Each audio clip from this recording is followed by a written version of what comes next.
Okay, this is our lecture on play. Play is the most important topic in the preschool years, which is why I wanted an entire lecture for it. And I'm going to give you a little bit more than what's in your textbook, again, because it's such an important topic.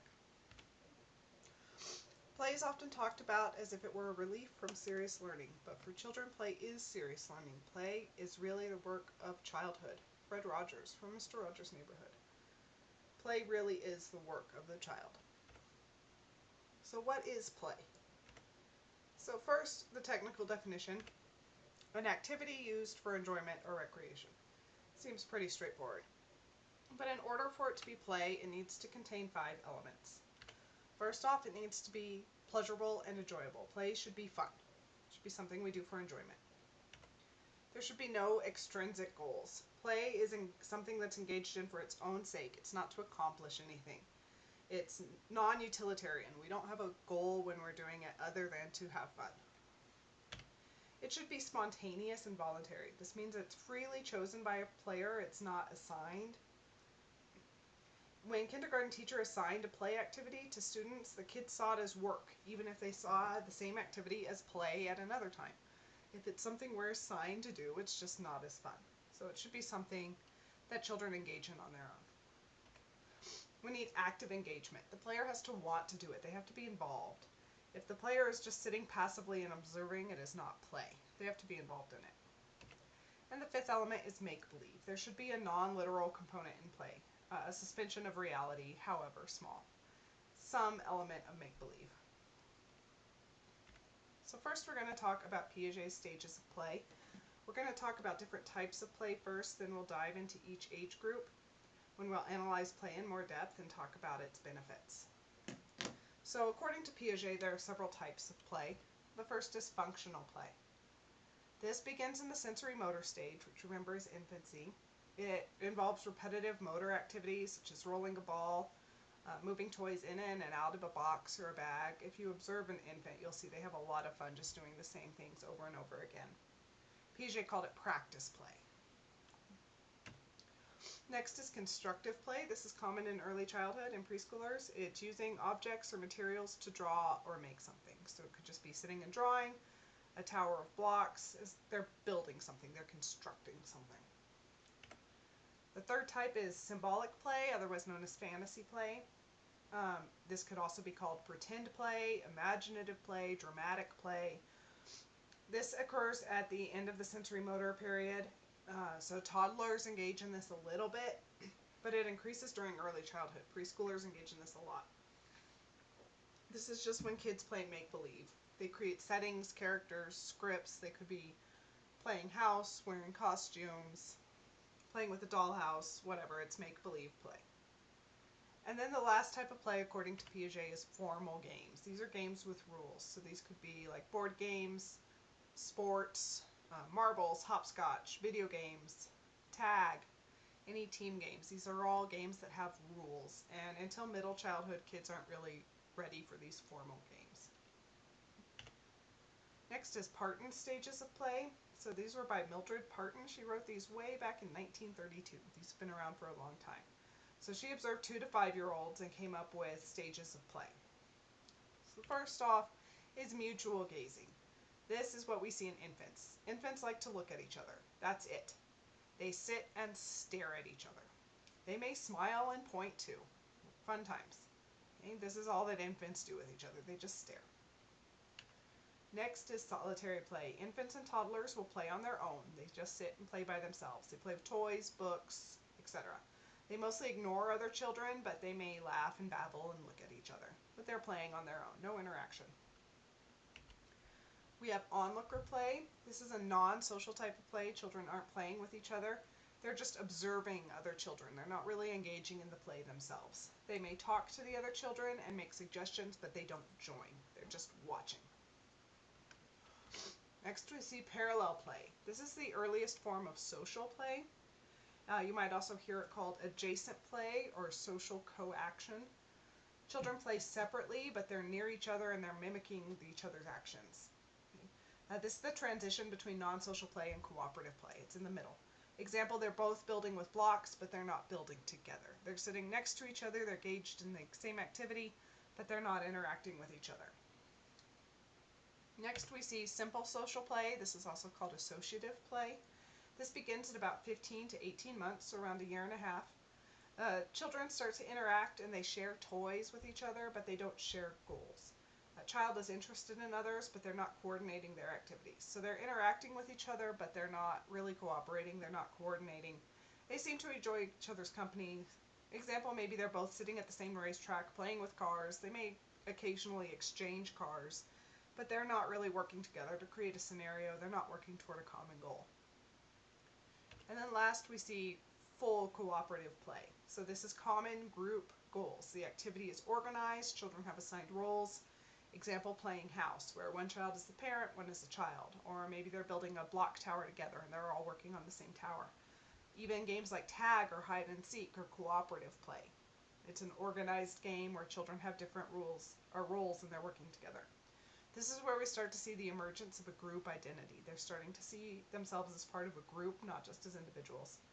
We might see cooperative play in toddlers, but it's very, very rare. They still tend to go with parallel play. Remember, they don't have theory of mind yet, so they're not good at cooperating with other children yet. So, preschoolers engage in this more often, but true cooperative play is still difficult for preschoolers. Have you ever seen preschoolers arguing about the right way to play a game? They tend to still be kind of egocentric and think that their way of playing the game is the only way, and they will argue with each other. Gender differences in play. Okay, playmate preference. Girls prefer to play with girls and boys with boys. This preference starts as early as around age 2, and this becomes stronger in middle childhood. What are some reasons for this? Well, types of play. They like to play what other children there like to play with them. So girls all like to play the same type of games, so they might play with other girls. If boys all prefer the same type of games, they'll play with other boys. They just want to play with other children who want to play the same things in the same way they're playing. Boys tend to prefer aggressive play, like rough and tumble play, so they play with other boys who prefer the same things. There are some other theories. Boys are not very responsive to girls' suggestions, so they don't want to do what the girls are telling them to do. And maybe girls avoid boys because they want to distance themselves from that aggressive play, and they don't like unresponsive people. And boys may avoid girls because they see them as inferior. This is a cultural thing. If boys are raised in a way to see girls as somehow inferior to them, they're not going to want to play with them. Toy preference. By 18 months of age, children show preference for gender stereotyped toys, so like girls playing with dolls, boys playing with trucks. And these preferences are well established by age 3. But girls are more likely to stray from the stereotypes than boys, so girls are more likely to play with boy toys than the boys are to play with girl toys. And this might reflect another cultural thing, the greater prestige of the masculine activities and traits. So it's maybe seen as more desirable to play with the boy toys than the girl toys.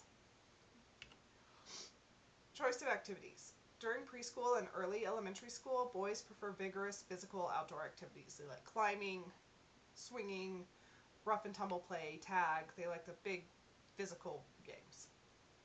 In middle childhood, boys spend more time in large groups and spend more time in competitive play, whereas girls are more likely to engage in cooperative play or in arts and crafts, domestic play. And girls' activities tend to be more structured and more directed by adults than boys' activities. Boys are more likely to just go play their own thing, while girls are more likely to do what an adult suggests they do. And girls tend to spend more time with just one friend or a small group, whereas boys spend time in large groups. So why are these differences there? Well, there are some biological factors, but the differences in strength and coordination are very slight in early and middle childhood. Boys and girls are treated differently from birth onward, and this tends to change their choice of activities. Before birth, actually, has anyone ever been to a gender reveal party? We see very early on that we treat boys and girls differently. Babies' rooms are done differently based on the gender, so girls' rooms are painted pink and have lots of soft toys, whereas a boy's room might be painted blue and have a lot of blocks and balls and more physical toys. So gender stereotypes are imposed on children very early, and this really does influence their choice of toys and their choice of activities. As children become aware of their gender, they try to seek out what's appropriate and they try to conform to it. So a kid may not even go down an aisle if he sees it as a girl aisle. I can't look in that aisle for toys. Those are girls' toys. It's not okay for me to play with them. And children tend to be ridiculed by other children when they play with non-appropriate toys. Boys are actually more likely to be criticized than girls. So boys are more likely to be criticized if they play with girl toys than girls are if they play with boy toys. I have a video link here I'd really like you to watch, so please follow this link and watch that video. Just experiment on how adults treat boys and girls differently. So here's another quote for you. How to tell if a toy is for boys or girls. Okay, I'll give you a second to look at that. The point here is there are no girl toys or boy toys. Children should be able to play with whatever they want. It shouldn't be geared toward boys or girls. They're all just toys. So now we're going to start talking about the different age groups and what type of play we might see. So in infancy, what type of play do we see? Well, we see that functional play from Piaget. So remember the video of the baby moving the mobile with his foot? So they're just doing toys that are about playing with their bodies, experiencing things, sensory motor. Remember, toys go in their mouth. They like sensory toys, toys that have texture, noise, lights. They'll do the mutual gazing, them staring at each other. So what purpose does play in infancy serve? Well, physical play builds their muscles and the coordination. They're learning how to move their legs and their arms. They're learning how to coordinate what they see with what they do. Okay, so it's all about building their muscles, building their coordination, and learning. They're learning a lot from playing. They're exploring textures, colors, shapes. They're learning about the sizes of things, if they're soft or hard. They're learning about physics. What happens when I drop this? Will it happen every time? What about if I throw it? They're learning all sorts of things about their physical world. They're learning about language, especially when adults are playing with them and telling them the names for toys and telling them what they're doing. And play also helps them develop that object permanence. So how can adults help maximize the benefits of play? Well, adults should follow the infant's lead. See what draws their attention and encourage that. Remember, their attention span is short.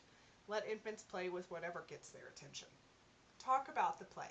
Use descriptive words, narrate what the child is doing, give them words for everything. Playing peekaboo is really great for infants. Hide toys from them, completely and partially. Help them build that object permanence. Provide a safe environment to let infants explore. And don't scold them for doing what infants do. They're not being naughty, they're learning. Recognize when they're getting overstimulated and back off. Infants can only play for a little bit of time. If they start to look away or look uncomfortable, back off, give them a break, give them a time to rest their brains a little bit. All right, we will continue this lecture in the next video.